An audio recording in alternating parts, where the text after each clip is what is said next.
विद्यार्थी मित्रों नमस्कार। मैं वीरेंद्र मिश्रा आप सबका हार्दिक स्वागत करता हूं। विषय सामाजिक विज्ञान कक्षा 10।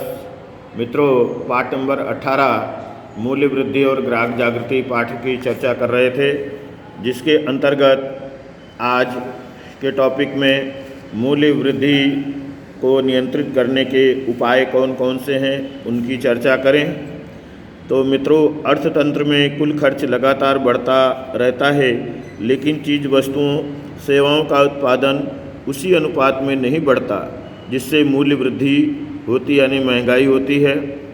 मूल्य वृद्धि नियंत्रण के लिए दो प्रकार के कदम सरकार उठाती है।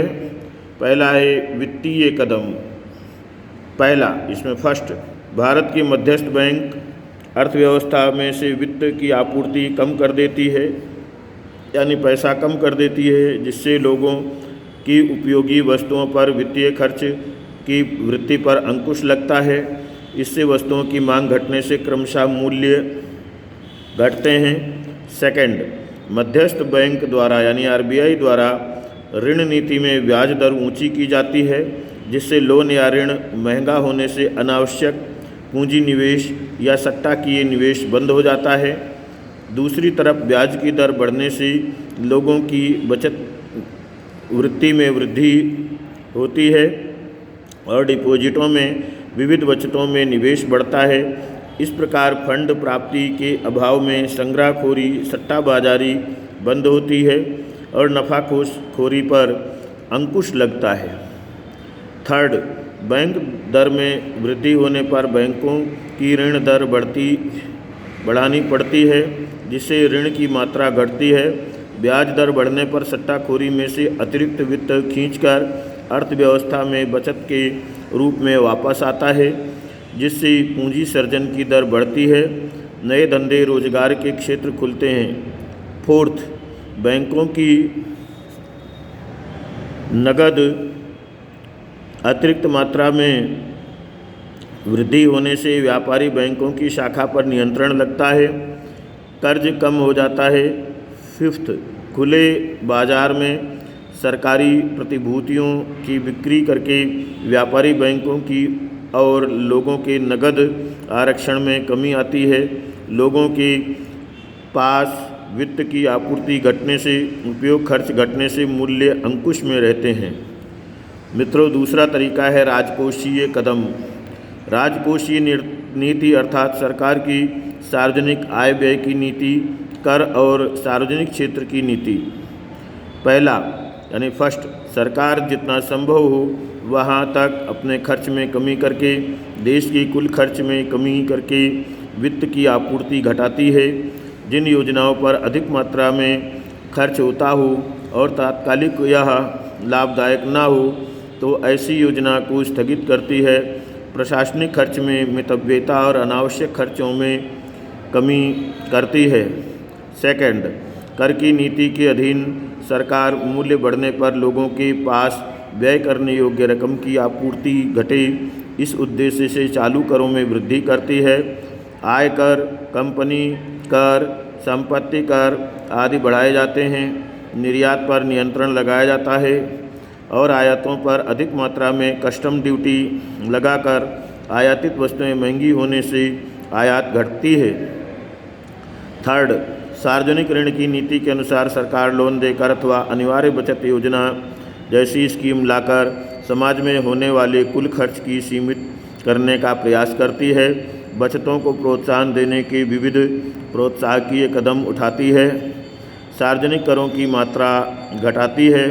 सरकारी सब्सिडी रूपी मदद में कमी करके प्रत्यक्ष करों की मात्रा और क्षेत्र बढ़ाकर धनिक वर्ग की उपभोग की वस्तुओं विलासिता की पर ऊंची दर से कर लगाकर उसका उत्पादन घटाती है और आवश्यक वस्तुओं का उत्पादन बढ़ाती है। इस प्रकार इन कदमों के माध्यम से आय की मात्रा घटेगी और जिससे वस्तुओं की मांग घटेगी और अंत में मूल्यों में कमी होगी। मित्रों, अगला है पूंजी निवेश पर अंकुश। अनावश्यक और मौज शौक की वस्तुओं के पीछे पूंजी निवेश घटे, इसके लिए लाइसेंस या परवाना अनुमति पद्धति लागू करती है और उत्पादकीय स्वरूप के कृषि उत्पादन और औद्योगिक उत्पादन बढ़े, ऐसे पूंजी निवेश को प्रोत्साहन देती है। सट्टा किए पूंजी निवेश घटे, आवश्यक वस्तुओं का उत्पादन बढ़े, उत्पादन शक्ति बढ़े, ऐसे प्रोत्साहक कदम उठाने चाहिए। ब्याज की दर बढ़ाकर बचत प्रवृत्ति को उत्तेजित करके पूंजी सर्जन बढ़े, ऐसे प्रयत्न करने पड़ेंगे। मित्रों, चौथा है मूल्य नियंत्रण और मात्रा नियंत्रण। सार्वजनिक वितरण व्यवस्था द्वारा मूल्य वृद्धि पर अंकुश रखने की व्यूह रचना का एक कदम सार्वजनिक वितरण व्यवस्था PDS है, जो भारत में सन 1977 से लागू की गई है, जिसका उद्देश्य समाज के निम्न आय समूहों को अंत्योदय और गरीब रेखा के नीचे जीने वाले BPL और गरीबी रेखा के नीचे और ऊपर कम आय वाले लोगों को आवश्यक चीज़ वस्तुएं उचित मूल्य की दुकानों PPS द्वारा उपलब्ध करवाया जाता है। वर्तमान में देश में लगभग 4.92 लाख उचित मूल्य की दुकानें FPSS है। इन दुकानों में बिकने वाली वस्तुओं का भाव खुले बाजार की अपेक्षा कम होता है। वास्तविक भाव और सार्वजनिक वितरण के बाजार भाव के मूल्य का अंतर सरकार चुकाती है। इस रकम को सब्सिडी कहते हैं।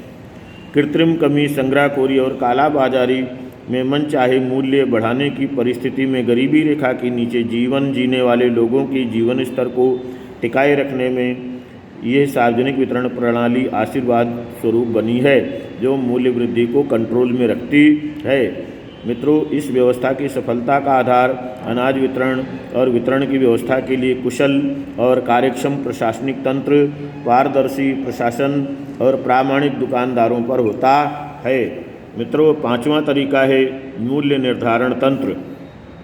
मित्रों, संग्रहखोरी, सट्टाखोरी को नियंत्रण में डालने के लिए आवश्यक वस्तुओं के मूल्य को उचित स्तर पर टिकाए रखने के लिए तथा वो बाजार में आसानी से मिलती रहे, इसके लिए सरकार आवश्यक वस्तुओं के मूल्य निर्धारण का कार्य करती है।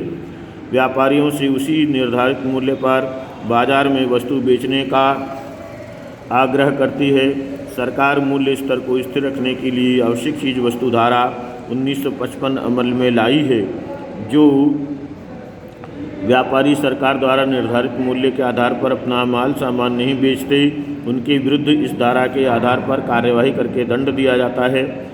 संग्रहखोरों, कालाबाजारियों, सट्टाखोरों के विरुद्ध अभियान स्वरूप prevention of anti social activities पासा के अधीन आवश्यकता पड़े तो कानूनी रूप में से गिरफ्तारी की जाती है। मूल्य वृद्धि को रोकने के लिए व्यापारियों के गोदामों में रखी चीज़ वस्तुओं के जत्थे का नियमन, चेकिंग, स्टॉक पत्रक, भाव पत्रकों को पेश करने संबंधी कानूनी व्यवस्था और उसका उल्लंघन करने पर सख्त दंडात्मक कार्यवाही द्वारा मूल्य वृद्धि को रोकने के प्रयास किए गए हैं। सरकार ने अब तक प्याज, कपास, सीमेंट, खाद्य तेल, पेट्रोल, डीजल, रसोई गैस, केरोसिन, चीनी, एल्यूमिनियम, लोहा, फौलाद, रेलवे किराया आदि के मूल्य निर्धारण तंत्र के आधार पर निश्चित किए हैं। कुछ जीवन रक्षक दवाओं के मूल्य भी इसके अंतर्गत निश्चित किए गए हैं और मूल्य वृद्धि को रोका गया है। मित्रों, इस प्रकार मूल्य वृद्धि को रोकने के उपाय एक दूसरे से स्वतंत्र हैं, अलग नहीं, परंतु परस्पर आधारित हैं, जिससे छिटपुट एक दो कदम उठाने के बदले सर्वग्राही कदम उठाए जाएंगे तो ही निर्धारित परिणाम प्राप्त किया जा सकेगा।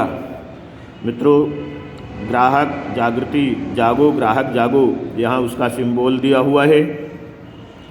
आज प्रत्येक व्यक्ति किसी न किसी तरह से ग्राहक है। बाजार के समान लक्षणों वाली और अनेक ब्रांड की असंख्य वस्तुएं मिलती हैं। वस्तु की विविधता और विकल्पों वाली अनेक उपयोगी वाली वस्तुओं के संबंध में निरक्षर और अनजान ग्राहकों को संपूर्ण ज्ञान या जानकारी नहीं होती। उत्पादक और ग्राहक के बीच अनेक बिचौलिए होने से ग्राहकों का विविध रूप से शोषण होने लगा है। मित्रों, अपने ग्राहक जो वस्तु, सेवा, माल, वित्त या उसके बदले में खरीदे, यह निश्चित गुणवत्ता, वजन और उचित मूल्य पर प्राप्त हो, ऐसी व्यवस्था को ग्राहक सुरक्षा कहते हैं। ग्राहक सुरक्षा यह ग्राहक जागृति का अभियान है। ग्राहक जागृति के संबंध में अमेरिका में राल्फ नाडरे ने ग्राहकवाद को आंदोलन शुरू किया, इसलिए वे ग्राहक आंदोलन के जन्मदाता बतलाए गए हैं। मित्रों, शेष अपने अगले वीडियो में देखेंगे। आपको ये वीडियो कैसा लग रहा है अपने कमेंट्स ज़रूर लिखिए।